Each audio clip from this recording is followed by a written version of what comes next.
On remercie Marc de cette introduction extrêmement complète et qui doit pouvoir nous ouvrir les débats. Pour après-midi, sur le premier intervenant, sur l'actualité, l'analyse de la situation et la vie dans vos USR, vos UFR, ce qui est extrêmement important, et les relations entre l'USR et l'UFR, comme l'a dit Marc. Il s'est passé beaucoup de choses pendant ce confinement. Jean-Louis Delaume, moi je suis des Landes, je suis le secrétaire général donc, de l'USR. J'ai vu que Marc avait fait un très beau, une très belle introduction. Concernant les Landes, eh bien, nous, comme dit, je pensais surtout à la perte des adhérents. Je crois qu'il y a un gros travail à fournir là-dessus. Pourtant, ce que je veux souligner surtout, c'est que ce travail, il est mal partagé. Autant moi sur mes camarades retraités, le travail se fait très très bien. Mais si tu veux, nous, le problème, c'est que c'est avec notre union départementale, il n'y a pas de travail de concomitance dans ce domaine-là. Donc on aurait besoin de travailler ensemble. J'ai l'impression d'être dans une CGT divisée. Et ce mot division, je l'entends un peu de toutes parts, de pas mal de camarades. Je l'entends dans des départements, dans d'autres départements également, mais je l'entends dans le département des Landes.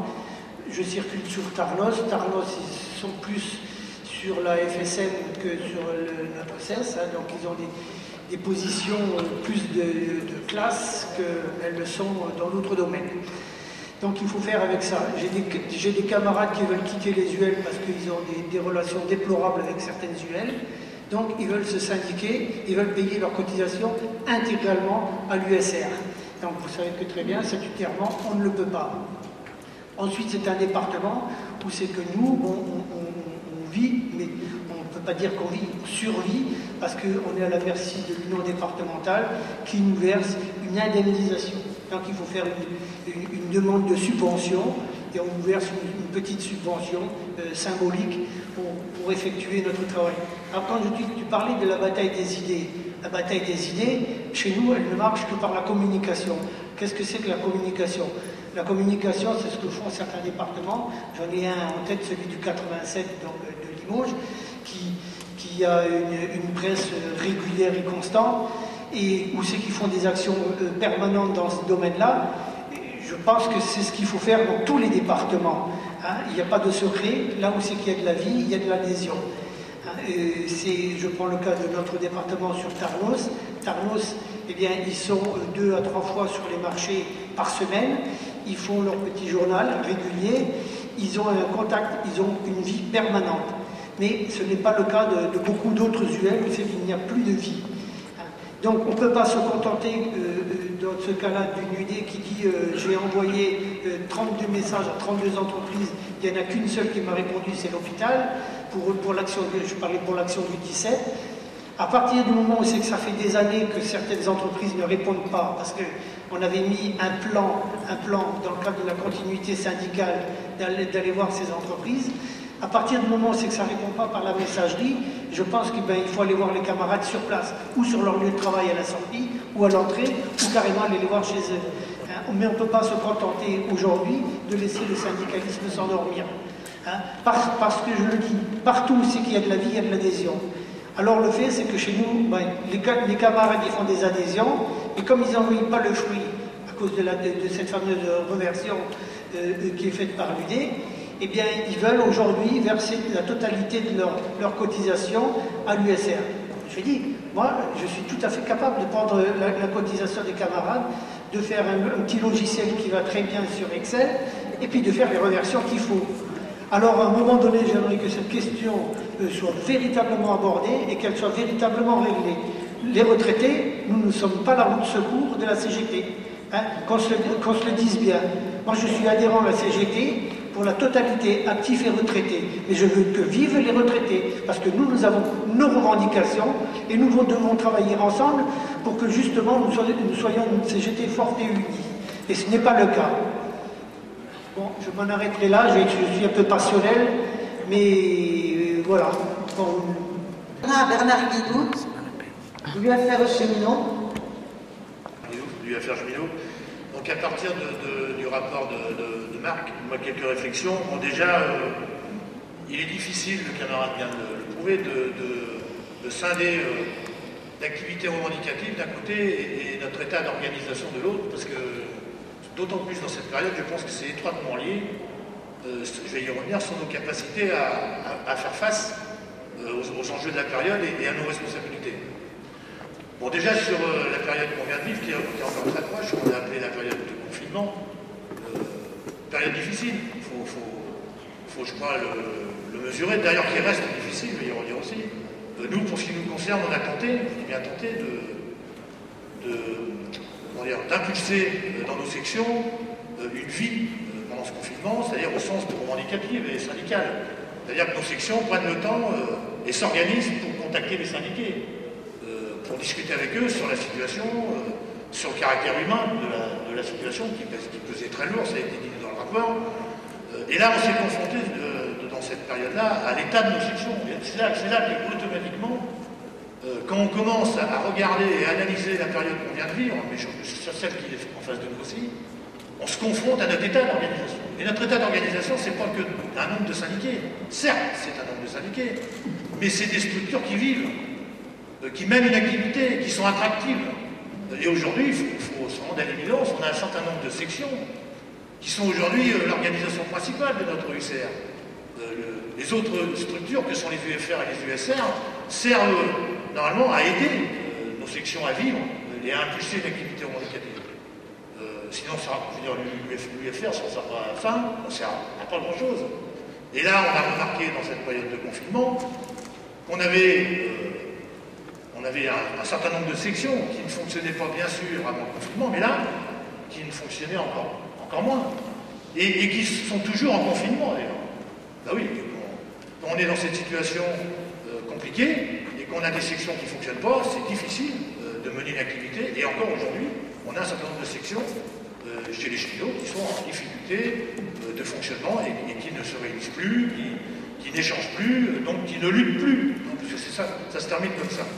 Voilà, donc je pense que là, on a un vrai sujet qui nous ramènera certainement au débat de demain sur le congrès. On a besoin, qu'on soit une USR ou une UFR, de mettre nos forces à refaire vivre nos sections, au risque de plafonner sur l'activité revendicative et sur notre état d'organisation en termes de nombre de syndiqués. Parce qu'on ne se syndique pas aujourd'hui à la retraite comme on se syndiquait il y a 20 ou 30 ans. Il faut une attractivité, une utilité du syndicalisme qu'on ne paraît pas toujours pour qu'un retraité vienne à la CGT ou reste à la CGT. Ou reste à la CGT, parce que je rappelle quand même que 7 syndiqués sur 10, aujourd'hui, ne restent pas à la CGT quand ils passent à la retraite. C'est un vrai panier, c'est une vraie passoire, on a une véritable passoire, mais une fois qu'on a dit ça, pourquoi ils ne restent pas? Donc il faut qu'on recherche. Certes, il y a des côtés administratifs parfois, mais pas que. Donc je pense que c'est un vrai sujet. Sur le terrain revendicatif, pour aller vite, on a une opportunité dans tout moment de la vie, il y a des opportunités. Plusieurs citoyens, dont les retraités, ont touché du doigt aujourd'hui l'état de notre système de santé. Donc ils sont très mécontents de la situation du système de santé en France par rapport aux choix qui ont été pris par les gouvernements successifs. C'est pas toujours comme ça qu'ils maîtrisent, mais c'est comme ça que Marc l'a décrit dans son rapport. Et c'est comme ça qu'il faut que nous on l'explique. Et là on revient encore une fois à nos capacités de déploiement et d'expliquer aujourd'hui les responsabilités où elles sont de ce gouvernement et des gouvernements précédents. On a aussi un certain nombre d'éléments sur les pensions qui sont aujourd'hui plus poignantes peut-être qu'il y a quelques mois. Les services publics. Enfin, a été mis en avant les services publics pendant plusieurs mois, pendant tout le confinement, avec les fameux applaudissements à 20h. Moi, je lui refusais. Mais vraiment, aujourd'hui, ce n'est pas des applaudissements qu'ils attendent. Alors, on parle beaucoup des infirmières, mais l'ensemble des salariés, comme l'a dit Marc, les augmentations de salaire, elles sont où? Et pour nous, les retraités, les augmentations de pension, elles sont où? Voilà, et pour terminer, moi, je pense, alors le 17 septembre, moi, je pense que c'est une étape de construction. Il ne fallait pas s'attendre à un miracle. C'était pas ridicule. Il y a plusieurs villes où il s'est passé des choses intéressantes. La question qui nous est posée aujourd'hui, c'est, on a des ambitions importantes avec un certain nombre d'exigences revendicatives sur l'avenir de la sécurité sociale, la sécu intégrale, etc., sur nos pensions, sur les services publics, sur les financements des services publics, etc., etc. Le problème qu'on a, c'est que la mobilisation aujourd'hui, elle n'est pas au rendez-vous. Et je pense que ce qu'il faut qu'on essaye de gagner, c'est du déploiement, c'est-à-dire un rayonnement de la CGT qui permet de faire passer nos idées.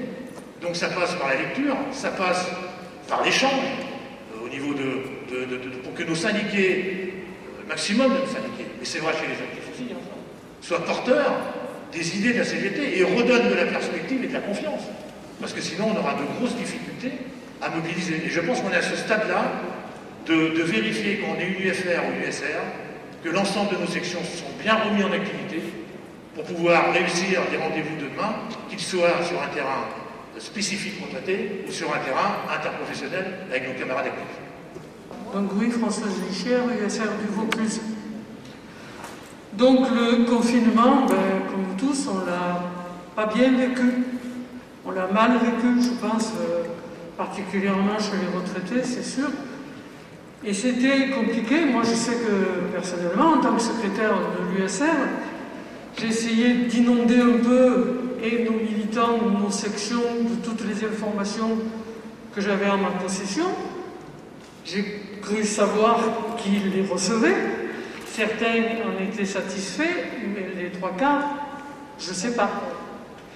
Parce que quand en même temps que je leur envoyais ça, au moins 2 ou 3 fois pendant la période du confinement, j'ai posé la question plus humaine de savoir s'il y avait des camarades qui étaient atteints par le virus ou s'il y avait des problèmes dans leur famille, enfin des questions plus précises et plus humaines.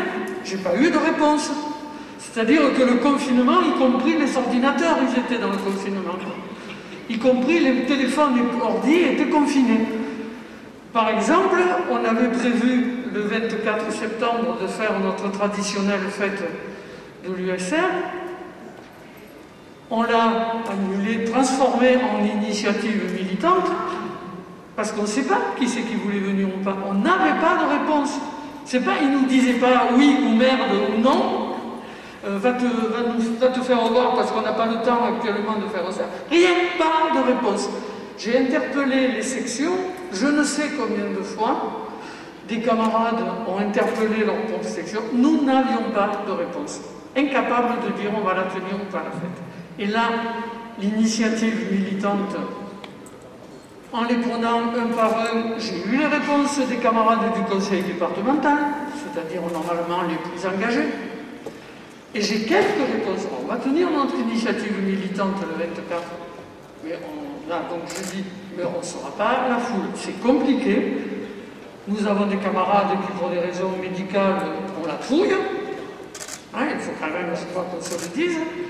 Vraiment, qui ont des raisons d'avoir la trouille. Il y en a qui, et c'est pas un reproche, qui se montent un peu des films, mais il y en a qui ont des raisons véritables d'avoir la trouille et qui donc ça bloque.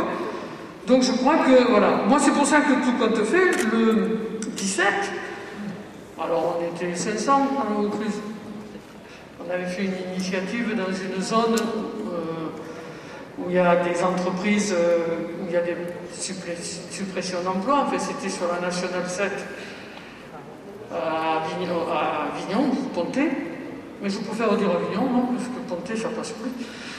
Mais c'était devant ma boîte en plus, hein, bon je le dis, puisque c'est une boîte où ils sont 400 et quelques, alors qu'on était 1700 et on leur supprime encore 50 emplois actuellement. Alors au départ annoncé comme étant des départs volontaires, et puis 15 jours après on leur disait non, de toute façon si on ne les trouve pas les 50, on les désignera. Donc bon, on était là, on était les retraités, je dirais, bien représentés. Comme on est d'habitude quand on est 3000, là on était 500, on était la même, enfin en proportion, on était bien quoi. Moi, l'USR, on n'a pas à rougir de la participation des retraités le 17. C'était sympa, c'était dynamique, c'était même y compris convivial parce qu'on a fini en cassant la croûte ensemble, avec les saucisses cuites par Mireille et qui nous les donnait. Voilà. Bon, donc, bien. Et la suite. Alors la suite, comme je vous l'ai dit, on va voir le 24, et puis on s'est quittés, on se donnait rendez-vous tous pour le 7 octobre, pour l'anniversaire de notre sécurité sociale. J'espère qu'une chose, j'ai confiance dans notre direction du D pour le faire, que ce ne sera pas une commémoration comme tu l'as dit, parce que parmi nos retraités, on en a quelques-uns quand même qui ont des trémolos dans la voix et de la commémoration dans la tête quand on parle de la Sécu. Et si on veut faire partir les jeunes, parce que quand même on n'a pas parlé ici de l'activité des retraités, notre CGT le vivra que si on a des jeunes. Mais bon voilà, moi la Sécu, je n'ai pas du tout envie d'en entendre parler avec des trémolos dans la voix et sur l'aspect historique. Je m'excuse, mais il faut qu'on en parle. Quelle Sécu on veut en 2020? Cette Sécu, là, aujourd'hui, est-ce qu'elle correspond à ce qu'on aurait besoin dans cette période de pandémie, justement? Et de ça, je pense qu'il faut que le 7 octobre, on parle de la Sécu dont on a besoin le 7 octobre 2020. Voilà. Et ça, il faut que nous, on soit porteurs de ça.